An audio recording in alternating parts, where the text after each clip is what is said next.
How did you sleep last night? Did something wake you? Did something keep you awake last night? And now today you feel like you're dragging and you have so little energy to get through the entire day. Well, in today's video, we're going to talk about what is waking you at 2 a.m. Why are you staying awake? And what is it that you can do to prevent having this happen tomorrow night? Here we go.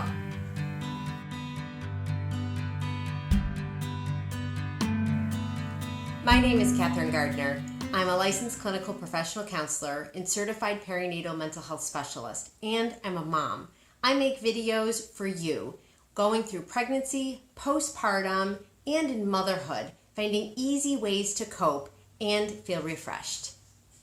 In today's video, we're going to be talking about sleep. One of the number one things that comes up in my counseling office, I wish I felt like I got better sleep. Well, the most common thing I think I hear is about what happens when I'm in the middle of the night. Someone else or something else has woken me up and now I can't fall back to sleep. What do I do to get back to sleep? Some of the things that I think are the most common things that might be waking you in the middle of the night, they could be external, they could be internal. Externally, sure, the kids, somebody's hungry, somebody's had a bad dream, somebody's lost their sock. I love that one. So I'm up, I'm here to help them, I'm here to meet their needs, but then when I go back to lay down, I just can't fall back to sleep. Has that happened to you? Is that happening to you over and over? Or it could be internal things. Maybe you had to pee. Maybe your body is achy. Maybe your body is uncomfortable in the position of temperature or the darkness of the room. All of those factors could be waking you at 2 a.m. One of the things that I think will help you most is identifying, well, what is it that's keeping you awake? A lot of women say that it's their racing thoughts. They're thinking about things from the past day. They're dwelling on things that are going to be coming up in the future. But it's a racing thought. It's looping over and over on that worry wheel. And it's very hard to feel relaxed, feel like you're in a place where you can easily and calmly fall back to sleep. Adrenaline is such a key issue as to what's waking you in a burst during the night. Like I said, you could be awake from someone else or something else, or it could be a dream or something that's unsettled within you.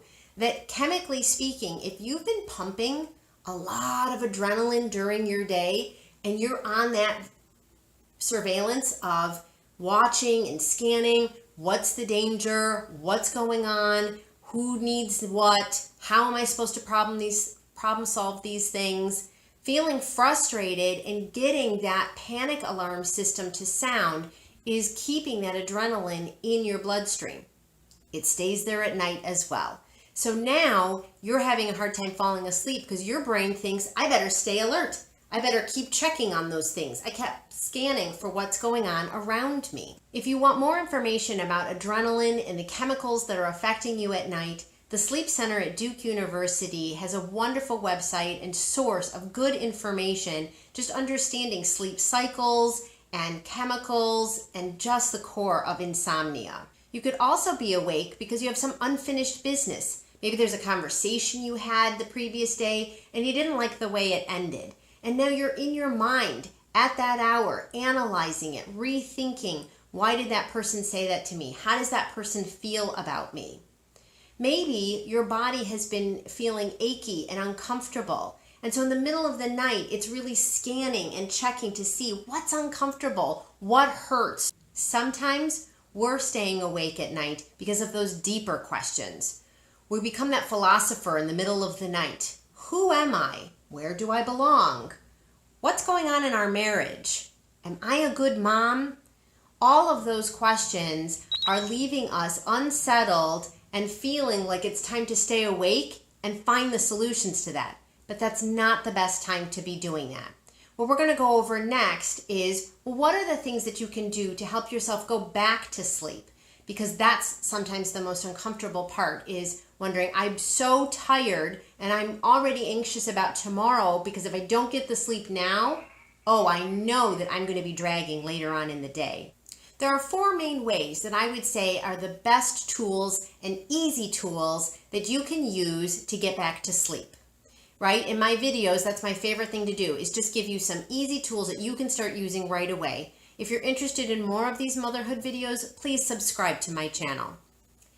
The number 1 thing that I would say for getting back to sleep is recognizing when you've started to check the clock, you've looked at it for even a few minutes, and you're starting to feel that restlessness. Boy, I can't feel settled. Oh no, I'm not going to be able to fall back to sleep. Instead of starting a trend of now being what they have, sleep anxiety is what they call it, that then it's time to get up. It's time to go to a second place in your home. We call that your nest. Maybe it's a comfy corner of a couch. Maybe it's with a good pillow that you can just sort of hug and be tight with.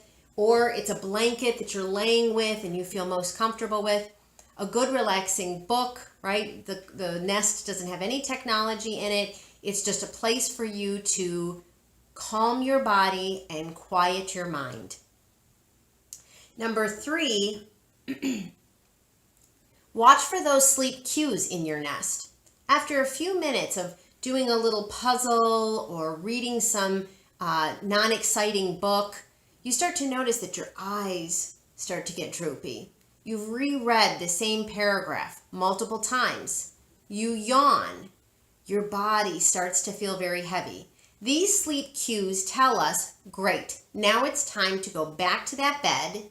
And remember, bed is the place that it's only associated with sleeping. That you go back to bed, and now you're able to find your comfortable place. And that's number 4, is making sure the conditions of that room are ideal. Is it dark enough? Is the pillow in the right position? Is the blanket right? Have you already gone to the bathroom, gotten your sip of water? Everybody else is settled in the house. Now you can get back into that bed. A trick that I have for you is also, if you feel like you're kind of in that vibration of anxiety in the middle of the night, do your clench and release exercises right there in bed. It's a clench, 2, 3, release, clench. 2, 3, release. You could do this with your hands, you could do this with your back, you could do this with your feet. You're using your muscles, and you'll see some of my videos. I'm going to be talking a lot about when to exert yourself versus relax yourself with anxiety. But this may be a time where you need to exert it. It's really important to feel well rested. First of all, we want to make sure that we're rebuilding our immune system overnight. We want to feel like we're calm and patient the next day. The energy sustains you and is in your tank the entire day long. You also are replenishing your immune system throughout the night.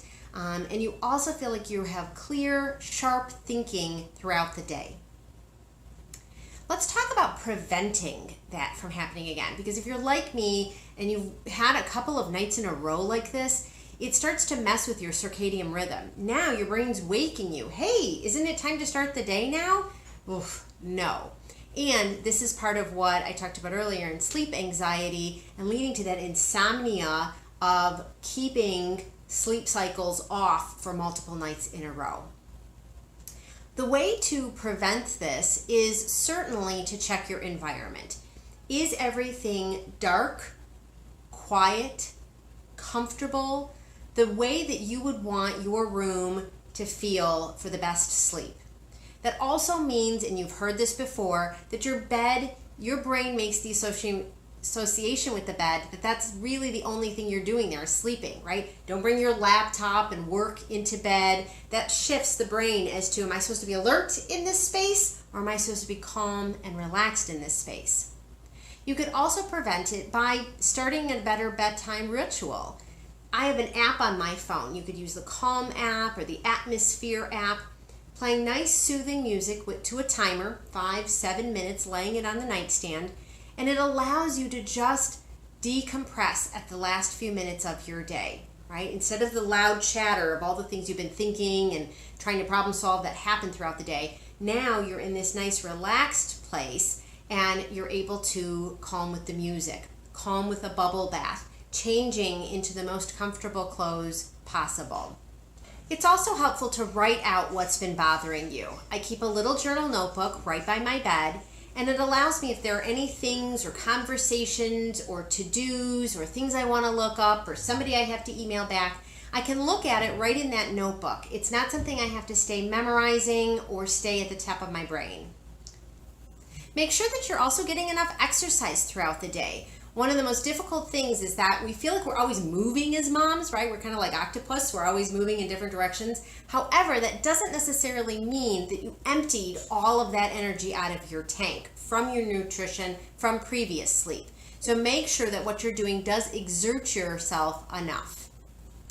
Be sure that you're avoiding caffeine, sugars, alcohol. These stimulants can keep the brain falsely thinking it's time to stay alert. It's time to stay at that vigilance, watching for what's going on, what are the problems, what are the things that you have to solve. The last tip for preventing this for tomorrow night, don't wake up and check the clock. Make sure that you're getting up, going to your nest when you need to, taking a few minutes to reset yourself, then coming back to bed.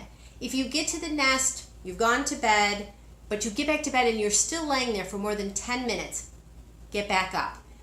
Remove yourself from the bed, not the tossing and turning. Go to the nest, change the activity that you were doing, watch for those sleep cues, and try again. In today's video, I wanted to cover a really important topic to moms in feeling refreshed. What's waking you? What is it that's keeping you awake? How to get yourself back to sleep, and how to prevent this from happening again tomorrow night. Thank you so much for watching. My name is Kathryn Gardner. I'm a mom, I'm a licensed clinical professional counselor, and I'm also a certified perinatal mental health specialist. This is exactly what I do. This is what I'm passionate about. If this video was helpful to you, give it a thumbs up. Please subscribe to my channel. I'm going to be putting out videos on a regular basis that are about motherhood and finding easy tools to cope. Thank you so much, and take care of yourself today.